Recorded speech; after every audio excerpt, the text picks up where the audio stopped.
যা ঠান্ডা হবে একটা কাজ করলে।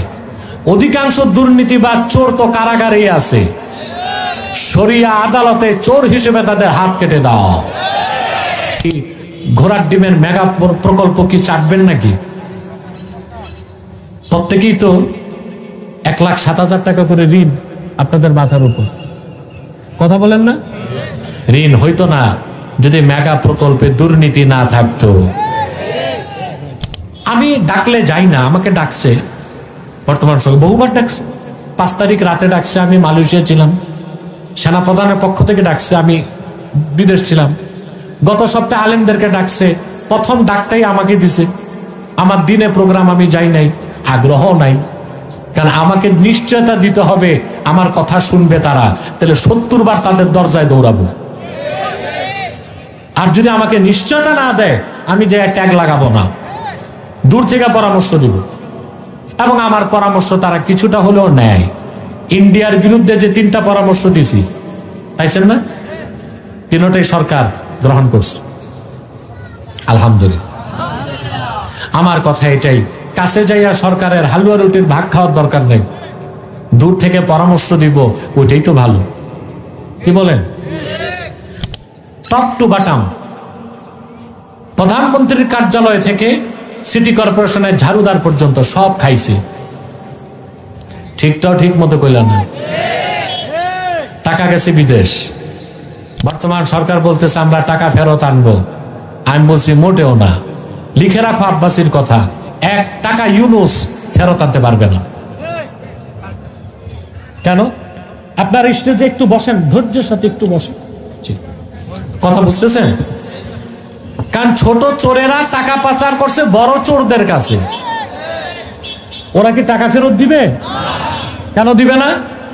আইনের পেছে টাকা কি করবে?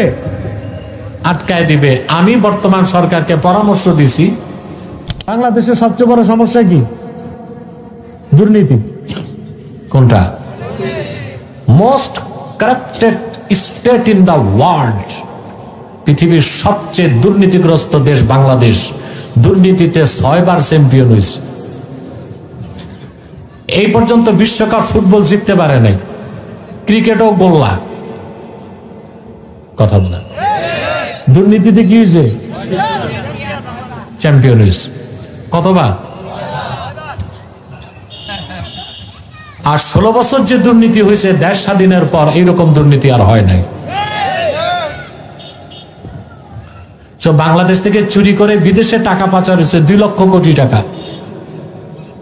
কত? আর ঋণ করে গেছে 6 লাখ কোটি। কত? আপনাদের প্রত্যেকের মাথার উপর বিগত সরকার 1,07,000 টাকা ঋণ রেখে গেছে। কত? প্রত্যেকের উপর 1,07,000 টাকা ঋণ রেখে গেছে ওই পতিত সরকার। তো এই ঘোড়ার ডিমের মেগা প্রকল্প কি চাটবেন নাকি? প্রত্যেকেই তো 1,07,000 টাকা করে ঋণ আপনাদের মাথার উপর, কথা বলেন না? ঋণ হইতো না যদি মেগা প্রকল্পে দুর্নীতি না থাকতো। টপ টু বাটাম, প্রধানমন্ত্রীর কার্যালয় থেকে সিটি কর্পোরেশনের ঝাড়ুদার পর্যন্ত সব খাইছে। ঠিকটাও ঠিক মতো কইলাম না, টাকা গেছে বিদেশ। বর্তমান সরকার বলতেছে আমরা টাকা ফেরত আনবো, আমি বলছি মোটেও না।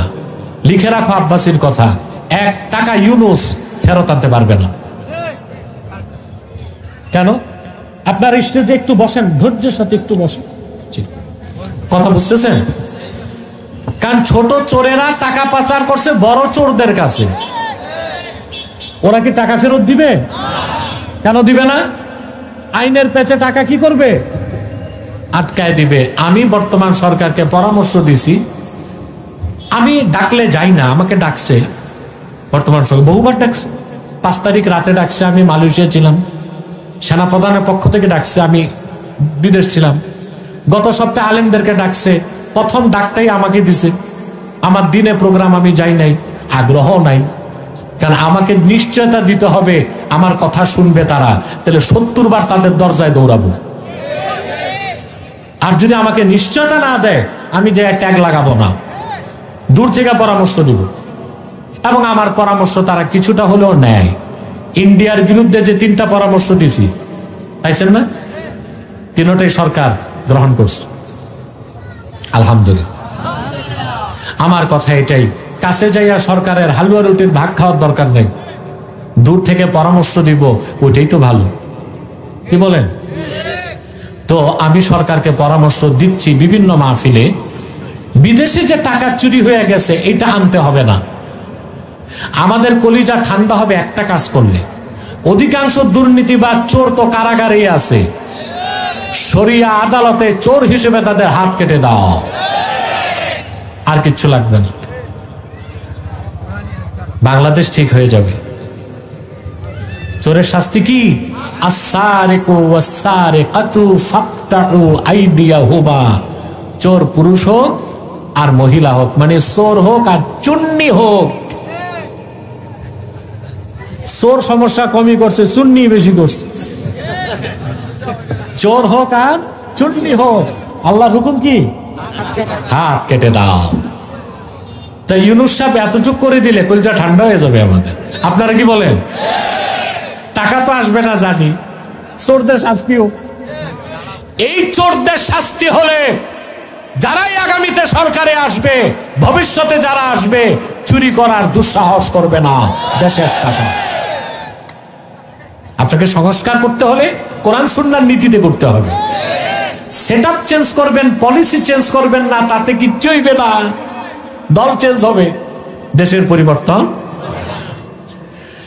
তাহলে আমার ভাইয়েরা, সফলতার জন্য প্রথম কি লাগবে? ঈমান। তারপরে রবের নামে জিকির, জিকিরের অর্থ তো বুঝছেন। 3 নাম্বার ফাসাল্লাহ, 5 ওয়াক্ত নামাজ।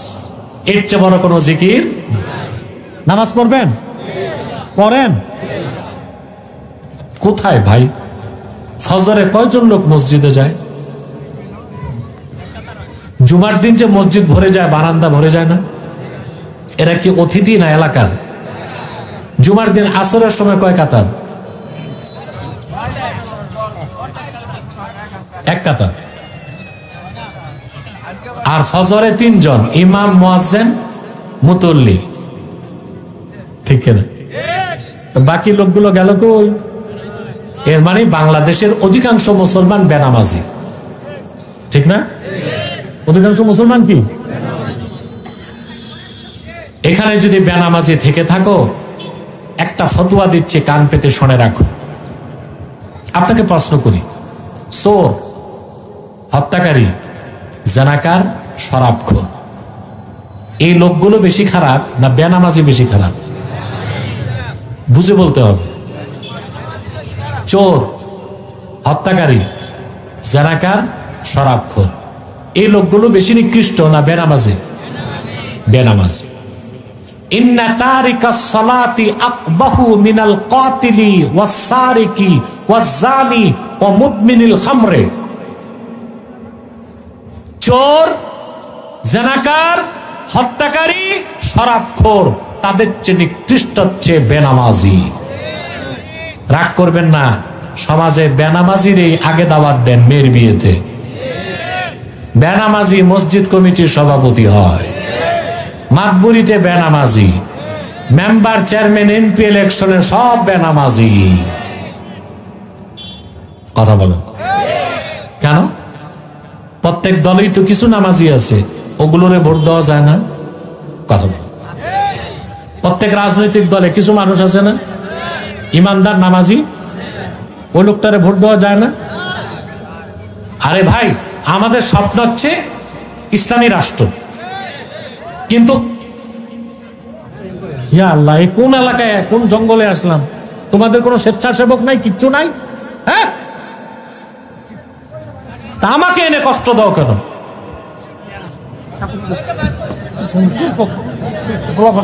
আর তোমরা বসো না কেন? এতবার বলতে হয় নাকি একটা কথা? যারা দাঁড়িয়ে আছেন বাবা, বসেন না একটু।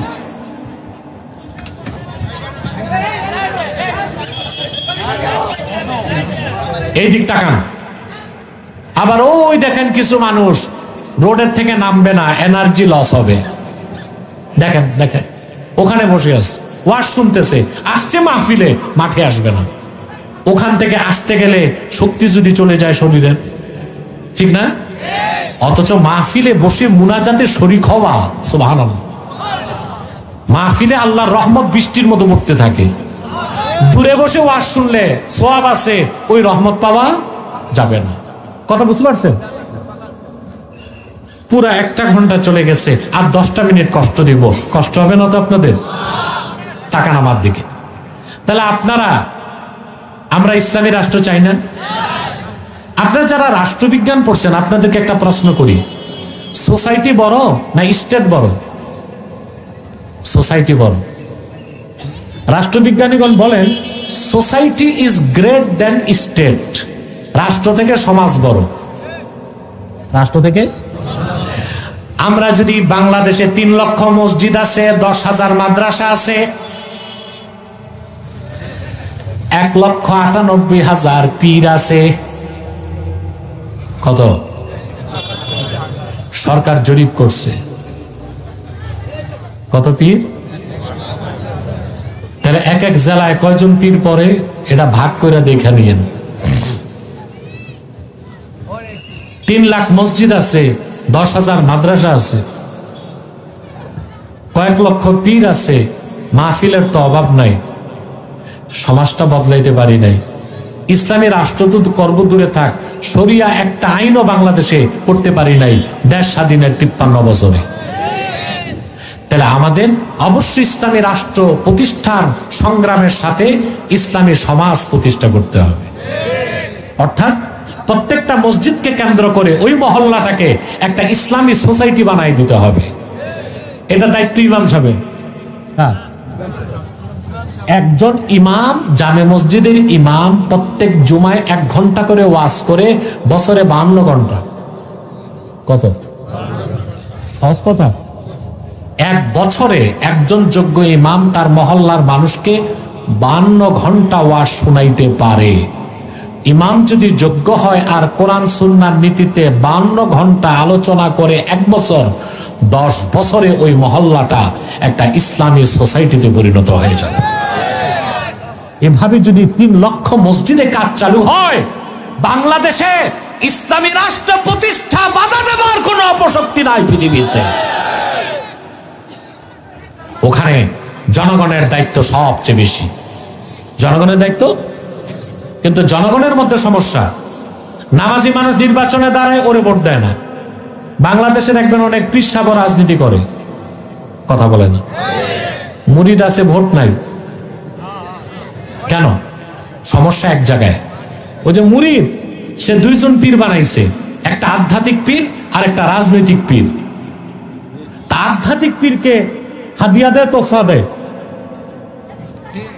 মাসিক চাঁদা দেয়, নোট দেয়, আর রাজনৈতিক পীরের ভোট দেয়। রাজনৈতিক পীরের ভোট দেয়। মুরিদের কথা 2 পীরকে খুশি রাখছে। পীরকে বলে বাবা তুম নোট সে খুশ রাহো, নেতারে কয় বাবা তুম ভোট সে খুশ রাহো। আপনাদের এই দ্বিচারিতা বাদ দিতে হবে, ঠিক না? সমাজে সুদখোর বেনামাজিকে কোনো স্থান দিবেন না, ভোট দিবেন। আমি তো ভোটে বিশ্বাসী না, আমি খেলাফায় বিশ্বাসী। যেহেতু আপনারা ভোট দেন, এই জন্য বলতেছি, নামাজি লোক দেখে, চরিত্রবান দেখে, সুদ খায় না, ঘুষ খায় না, জুলুম করে না, চাঁদাবাজি করে না, শিরক কুফর থেকে দূরে, মুনাফিকি নাই, এরকম মানুষগুলোকে সমাজের নেতৃত্ব দিবেন। পারবেন না? নামাজ পড়তে হবে কয়েক। বেনামাজি খারাপ না চোর খারাপ? বেনামাজি বেশি খারাপ না ডাকাত খারাপ? বেনামাজি বেশি খারাপ না জানাকার বেশি খারাপ? বেনামাজি বেশি খারাপ না শরাবখোর বেশি খারাপ? তাহলে নামাজ আর